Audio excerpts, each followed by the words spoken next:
Hello everybody, my name is Zeke. Welcome to my channel. I want to say it's been about 3 months, around 3 months since I last posted a video, but I'm back now. We'll see how consistently I'm able to get back into it, but I definitely plan to. The truth is I just have not had a lot of time to read, let alone to make videos about reading. But hopefully I'll have some more time coming up soon to read more and also to film more videos about what I'm reading, which is exciting. But I just thought for my return, I'd just talk about the books that I did read over the past 3-ish months and just give kind of an update in that way and continue on from there in the future.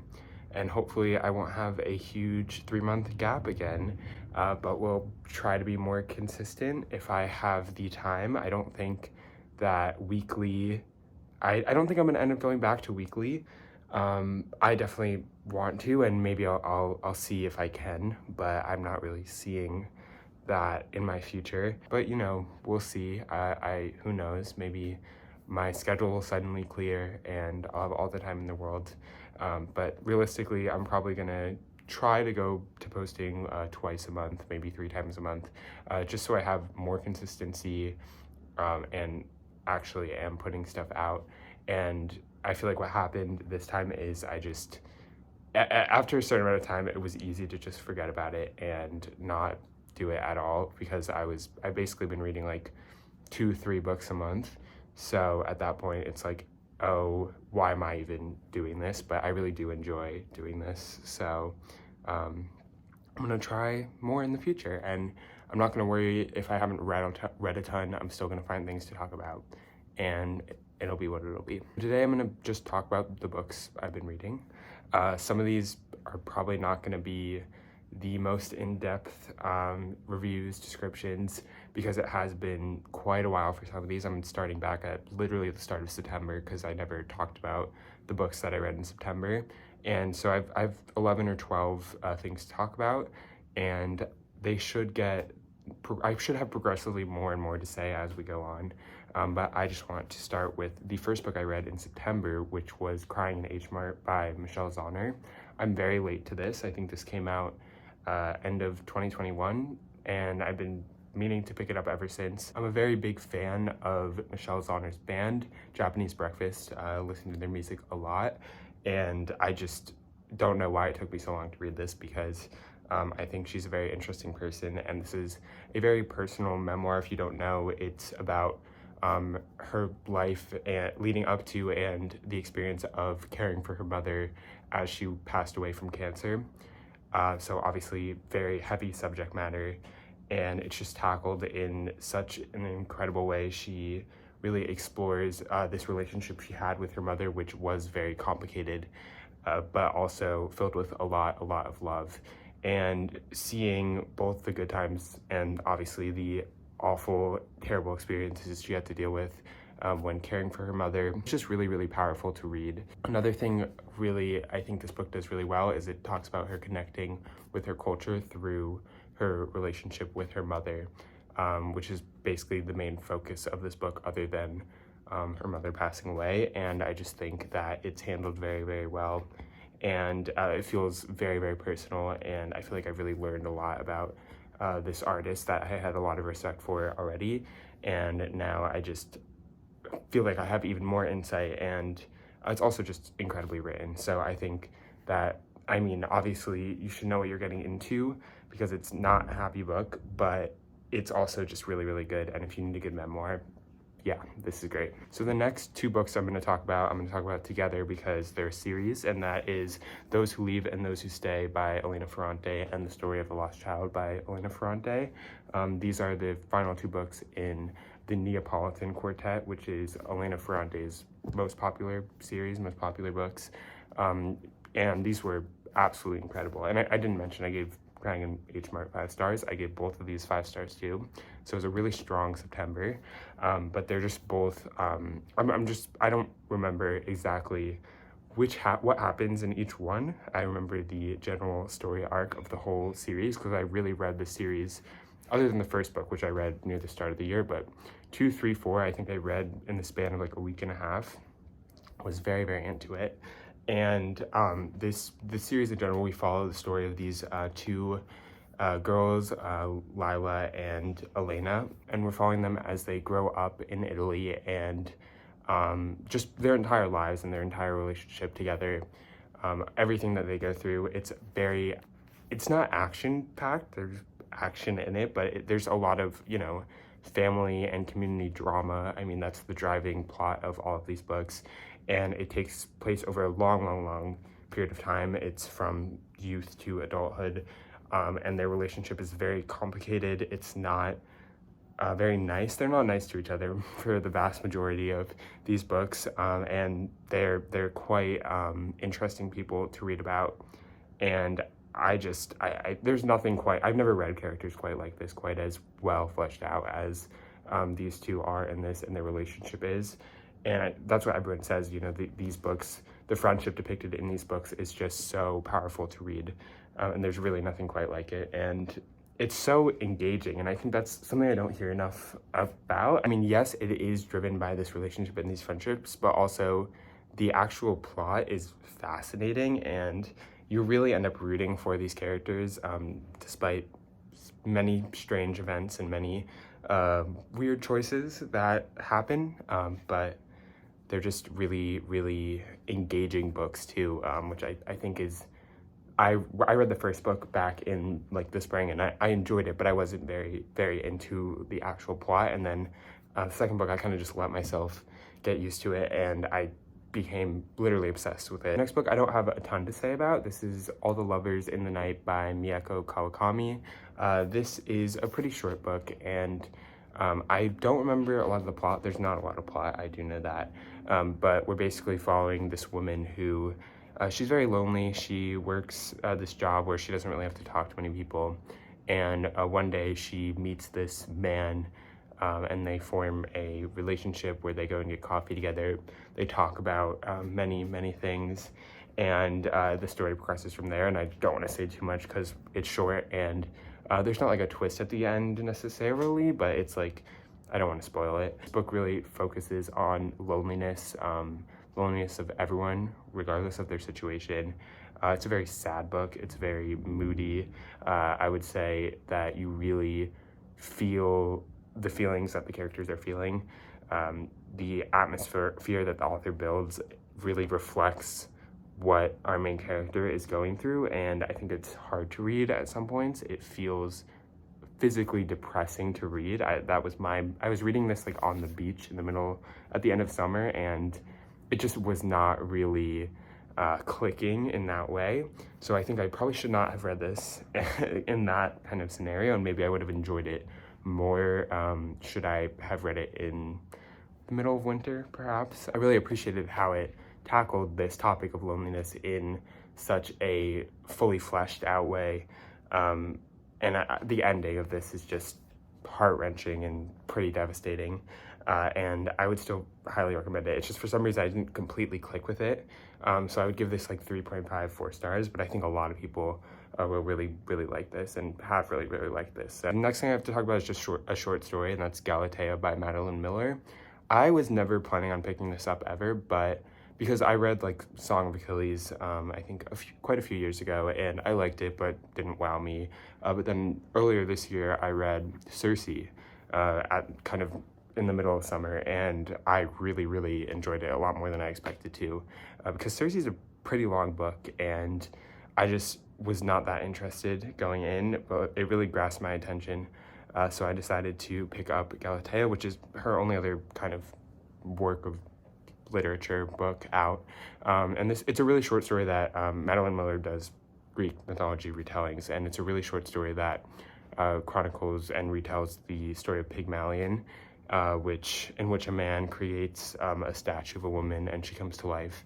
And I don't have a ton to say about it. I didn't really rate it because it's really short, but it's a story of abuse, the way she reframes it, and it's hard to read, it's sad, and I'd recommend this for, one, if you really like Madeline Miller and you just want something more, and two, if you want something that is sad and also covers topics of abuse, you know, it's a really good framework for that. But it wasn't anything like mind-blowing for me, but I understand. It's a very important short story, and I think she does what she sets out to do very well in it. But at the end of the day, like, it was very short and didn't really leave a huge impact on me, especially like since I had like heard about it before. I kind of knew what I was getting into, and I didn't really have much that surprised me or much that I didn't really expect going in. So I don't know. I think the idea of it is more important than actually reading it.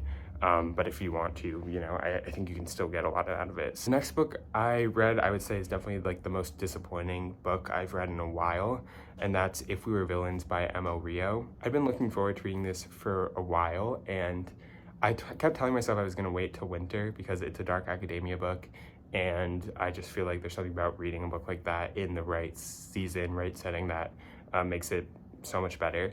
But I thought, okay, it's September, close enough, and I just went for it.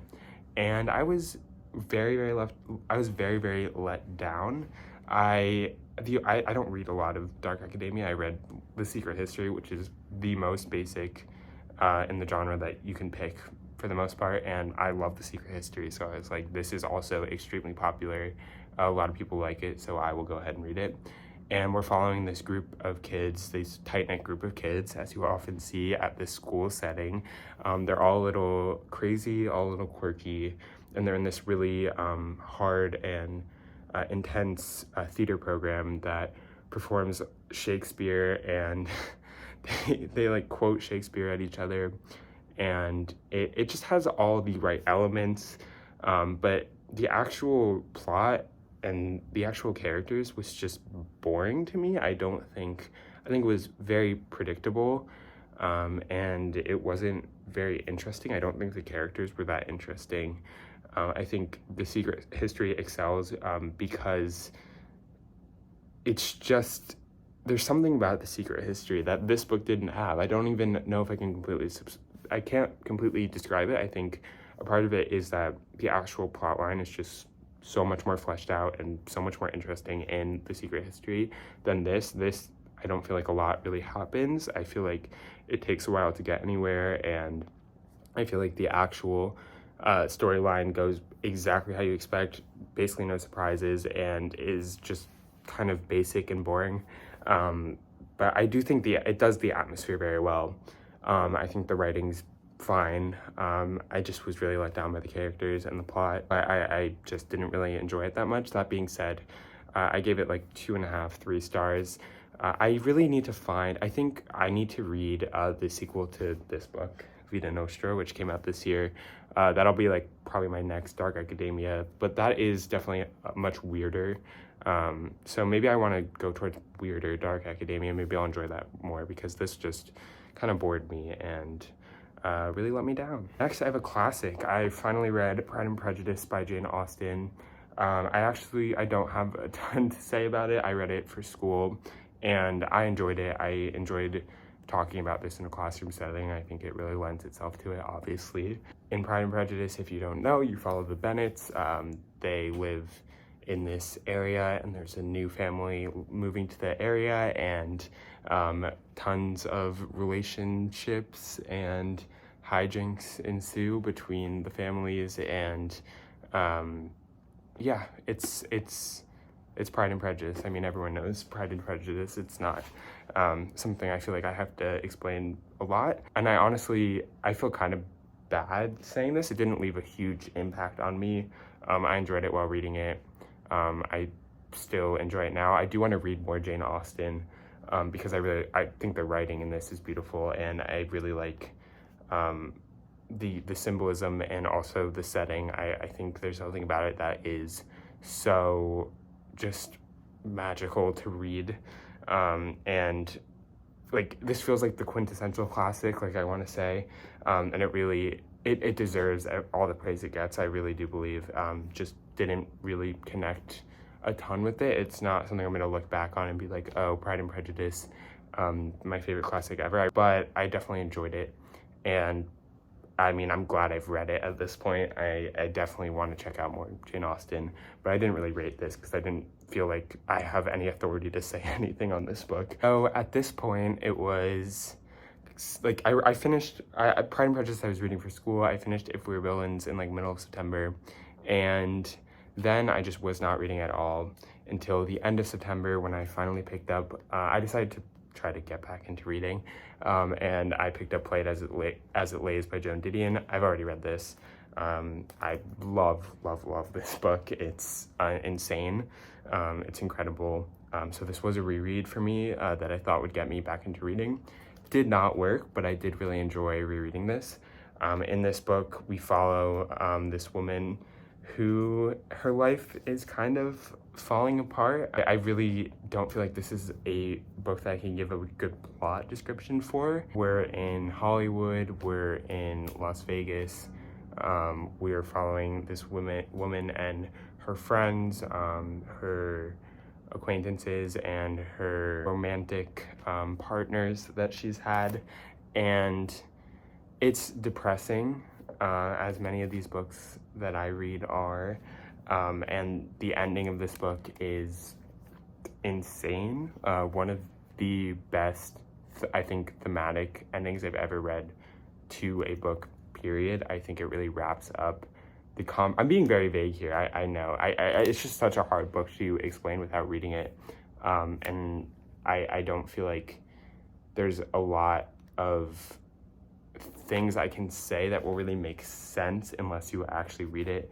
But, you know, short chapters, engaging characters, and really well-realized setting and mood and tone that describes this book. And I think that Joan Didion is just such an amazing writer, and she's able to tie all of these concepts and ideas into her characters and make them very well fleshed out, at least in this book. Some of her other fiction is a little not for me, but I think this is her masterpiece in fiction, at least. And I think that there's some awful stuff that happens in here, so you might want to look into that before reading it if you're not so sure. But it's just, I think, very well realized, and it really, you feel transported to this whole different time. This was written, in the 70s, late 60s, and I think it's really good at transporting you back and putting you in this character's mindset, this character's depressing state, and yeah, I love this book. It's one of my favorite books. I think another thing about this book is the main character, Mariah. She's very insightful. Most of this book, we're listening to her inner monologue, and she says some wild stuff, but also lots of just great insights that really lend to her character. And I think she's just, once again, like one of the most well-realized like minds and psyches I've ever read. I feel like her thoughts and feelings are just so clear and so visceral to read. And I think that's a product of Didion's writing, and also just how good she is at weaving together all the topics and themes she wants to cover into her characters. So this is incredible, and I think you should read it if you are ready to maybe have your world wrecked, because it's a lot. But I'm gonna try to speed this along now. I have 4 books to talk about. Next is also a reread. This is Frankenstein. Also read it for school, Mary Shelley. It's, you know, Frankenstein creates a creature. This creature goes on a rampage-ish, but it's very different if you don't know from popular depictions in media. The book is a lot more, I would say, sympathetic to the creature. I don't know, it depends on how you read into it. It's a book filled with ambiguity. It's a book filled with questions of what it means to be human, obviously, but also kind of nature versus nurture. It's a very, very big topic in this book. We also see this idea of science in like 19th century Europe, which I think is fascinating, and we get incredible explorations of nature and these characters in nature, how they experience nature. And there's so much in this book, and there's, you know, a framing device outside of that. where all these characters connect. I think there are so many parallels you can draw between Frankenstein, Frankenstein's creature, and this framing character who's writing letters about Frankenstein and his story. And it's just a fascinating book.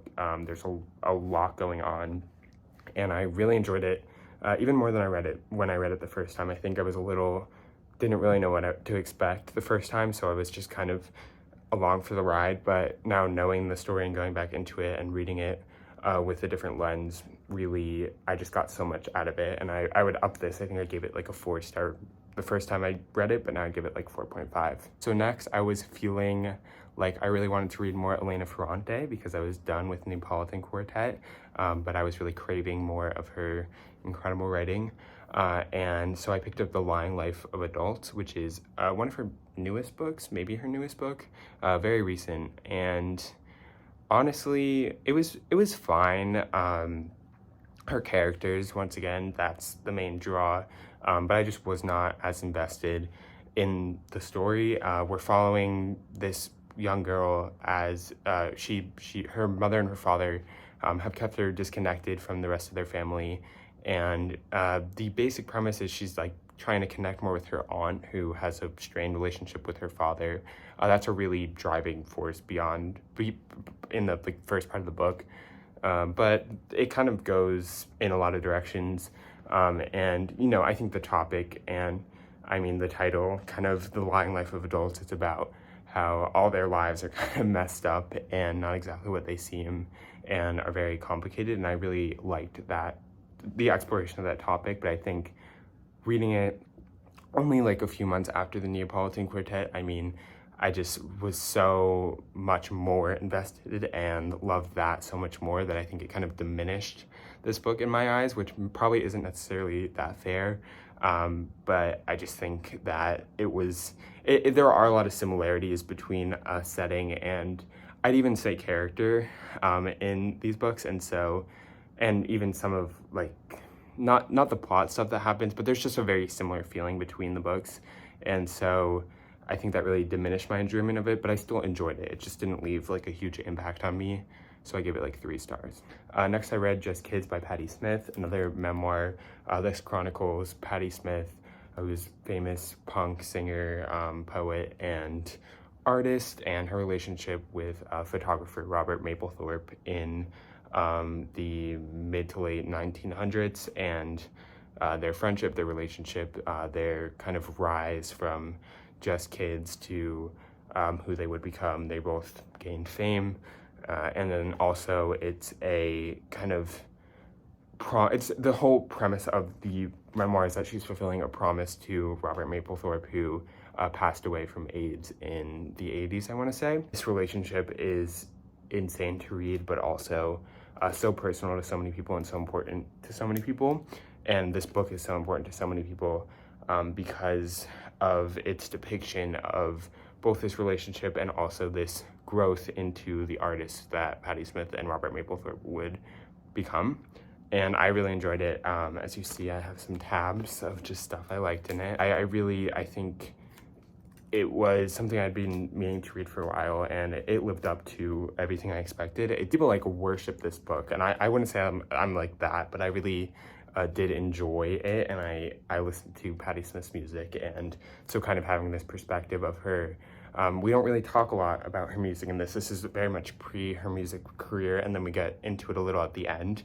But having this enhanced perspective and also the relationship aspect of this book is so powerful.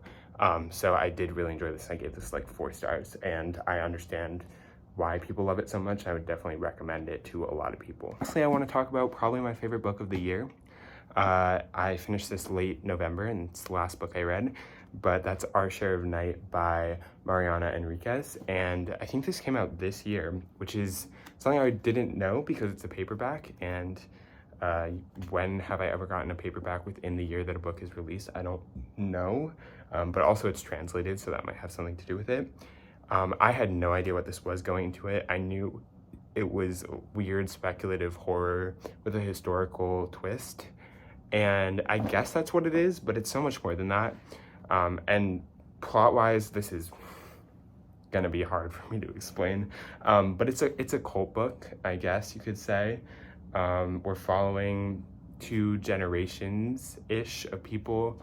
We're following a father and a son. They're very important in this cult because of the power that they wield, and they are kind of caught between this world and maybe not wanting to be a part of this world, but they're very ingrained in it. Right before the start of this book, the mother/wife dies, and so that sets into motion all these events. There's like 5 parts of this book, and we flip between timelines. We go all the way in the past to kind of when the father was younger at one point, and then we skip to the future, and then we go back to the middle, and then at one point we have like a news story about this thing that's relevant to the plot. And another important part of this book is that it's kind of not a retelling, but it takes a lot of influence and was the author's way of talking about the Dirty War in Argentina, which was an important historical event that involved a lot of suppression and murder and disappearances of a lot of people in the country because of an oppressive government. And I'm not going to go a lot into that, but this book really talks about this in an interesting way and adds a supernatural element to it, which I really think helps illustrate a lot about people in power. This book talks a lot about the evils of people in power, and it's very, very long. It's like 600 pages, and it has a lot to say, and I don't really feel like I did it justice with this description, but I just think that as a work of art that has a very specific goal, it really tackles that goal well. I would say the one thing I wasn't thrilled about was the ending. I was a little iffy on it. I wanted something a little more, let's say, profound. I know that's a little pretentious, but I wanted something that I felt like matched the rest of the book, and I feel like the ending was kind of a letdown in a way, but at the same time, I really enjoyed it either way, so it didn't really matter. And I think that this is just incredible. I don't know how someone writes something like this, thinks of all these things, puts them together, decides to tell a story like this and puts together a story like this. But I was thoroughly impressed, and I feel like I could reread this and have a completely different experience and get so much more out of it because there's just so much going on and the plot's engaging, the characters are interesting, and I just think the concepts that it ties together are incredible. That's gonna do it. Those are the 11 books that I read over the past few months, and hopefully I will be able to pick up my pace a little. I think over the next few weeks I should be able to read a lot more, which is exciting, and so I should be able to talk a lot more about books. I probably won't have another video out for a few weeks, but after that I'm gonna try to ramp it up a little bit, even if they're not necessarily like something like a vlog where I have to read a lot during it to feel like I have something to say, but maybe more videos where maybe it's a review, or I just talk about something book related, or give recommendations, or talk about my favorite in a genre or something like that, just so I can be a little more consistent. But that's going to do it for this video. I hope you enjoyed. If you did, feel free to leave a like, comment, or subscribe, and I will see you in the next one.